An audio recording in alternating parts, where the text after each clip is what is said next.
Alright, we are cutting corn at the school farm.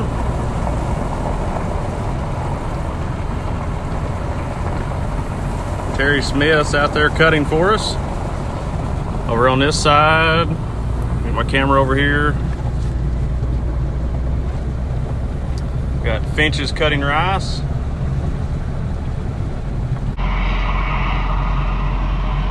Getting ready to dump. Buggy tractor's pulling up beside the combine. They're going to dump on the go. There you go. That's cutting rice, and over here, dumping on the go, cutting corn.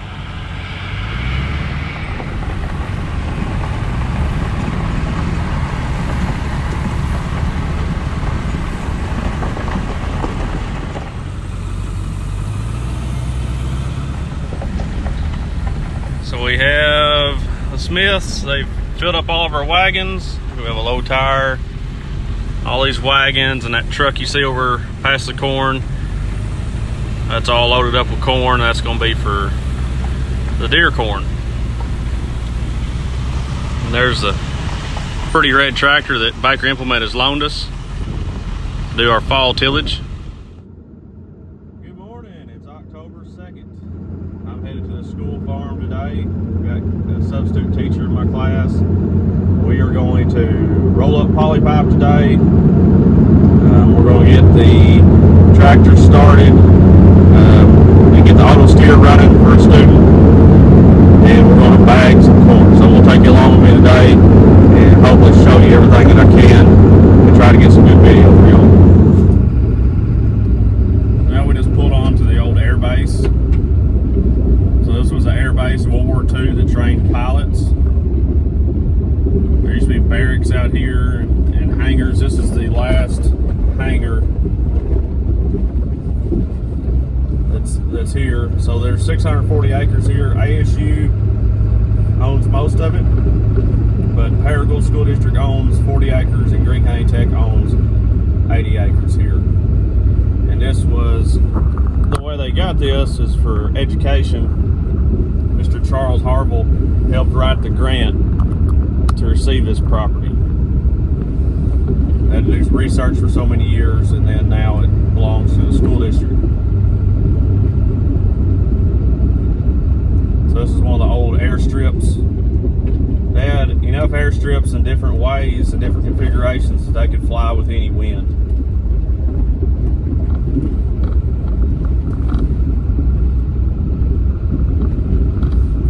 And that's the tractor that Baker Implement has loaned to us.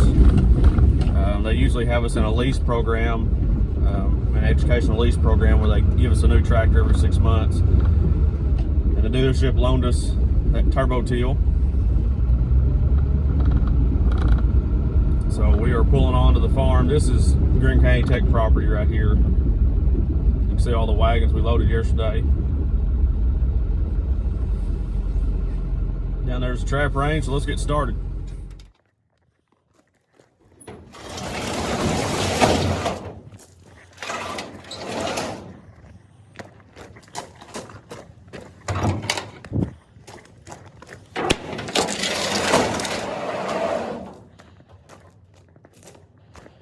I'm going to have to dump that roll to start with.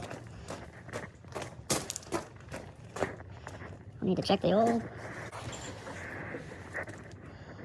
The oil is good.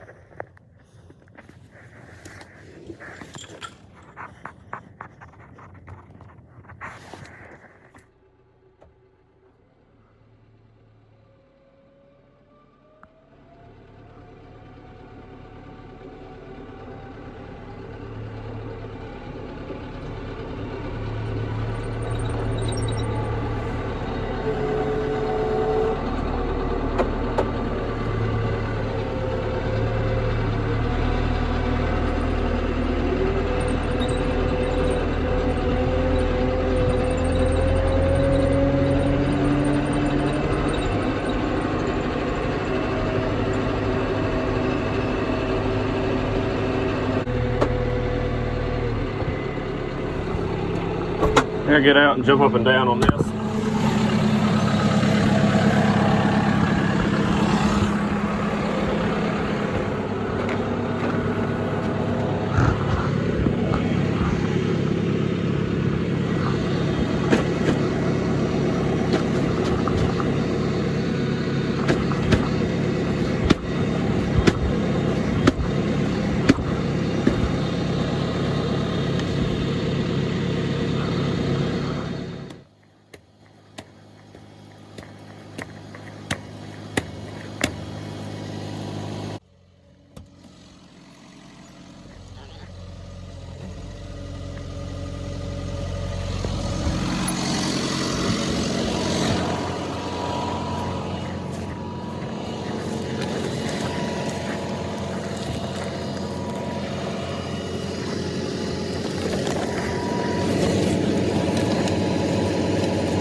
Got another load of rock. Oh, if y'all are wondering, I can't remember if I've explained this before. Y'all might be wondering why in most of these videos I dress like I'm homeless, as my wife would say. If you notice, this morning I was wearing an old, like, woodland camo field jacket, you know, military jacket. That was my grandpa's jacket. That's all he ever wore in the wintertime. And believe it or not, they're really good coats. But as most of my students know, because I tell them all the time, I shop at Goodwill. I buy my blue jeans. I try to get Carhartt blue jeans from our hardware store, Gasaway, because I can't find blue jeans or khakis at Goodwill. But the rest of my shirts, pretty much all my long sleeve shirts, come from Goodwill, because I'm trying to build wealth here. I'm not trying to look wealthy. So I'm trying to make money, and clothes don't make me any money. And you can find some exceptional good deals at Goodwill or other thrift stores. You can find brand new clothes that people that are not trying to build wealth or that are not wise buy new clothes and then just send them to Goodwill because they're cleaning out their closet. I've got, you know, brand new polo shirts and chaps shirts that still have the tags on them. So that's the reason I look homeless. I buy the thrift clothes, and then if I destroy them like I do when I'm working. So if I'm working, which is most of the time in these videos, you know, I'm not wearing the nicest looking shirts and pants because I'm just going to get them nasty and stain them, and I wouldn't want to ruin a good shirt that I'd wear to church or school. So that's the reason I look homeless, because I'm trying to build wealth. I'm really tight when it comes to spending on clothes. The only time I'll spend a little extra on clothes if it's wool. I really like wool because it has a very high performance. Or if I'm needing something that is high performance, like a pair of coveralls, something that needs to last, or something that needs to be extra tough, like a coat. But the military surplus coats, they serve that purpose. So, I don't wear those to church, and I wouldn't wear those to the bank when I'm trying to get a loan, or if I was going to meet the president, I would dress up. Every occasion has a different attire. Okay, if I'm going to state convention, FFA state convention, I'm going to dress nice. But if I'm on the farm, it doesn't matter. If I'm going around town, it doesn't really matter. People should know you for who you are and not what you look like. Okay? So I would hope that people in Paragould and Greene County would know me and my family as ones that are very thrifty, that are very wise with money, that don't want to look better than anyone else. We want to be humble, and I feel like my family has always done a great job of that. The Shipmans and the Williams have always done a great job of being very thrifty. So that's the reason I look homeless. Okay, so what I'm doing now is I'm putting windshield washing fluid into the spray tank to winterize it. That way it doesn't freeze and bust. So this is cheaper than antifreeze. So what I'm doing right here, taking my pocket knife, cutting a hole. You can see that hole, that allows the jug to vent and pour so much faster. So you know how quick that was. Let's do one without a vent. See how slow it's going? It's barely splashing. Now listen.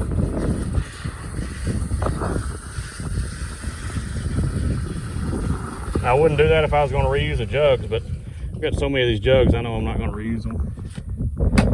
So now I got to pick up that mess. So I'm going to go to the tractor and hook this up and then pump that through the hydraulic pump there and winterize this for the year. Treatment and that, we're going to fill that up for the winter. That way it has less risk of condensating, building water and an algae in that diesel tank. So we'll fill it up. Let's hook up to the spray rig.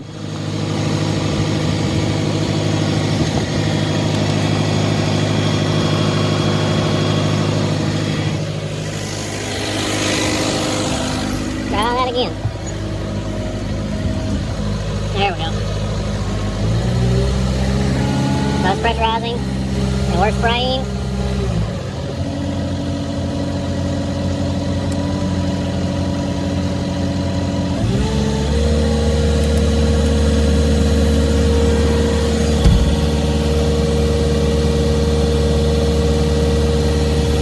Then let's go wash this tractor after this. The ag teacher cooks green beans with butter, New York strips with butter, potatoes with butter. All about the butter.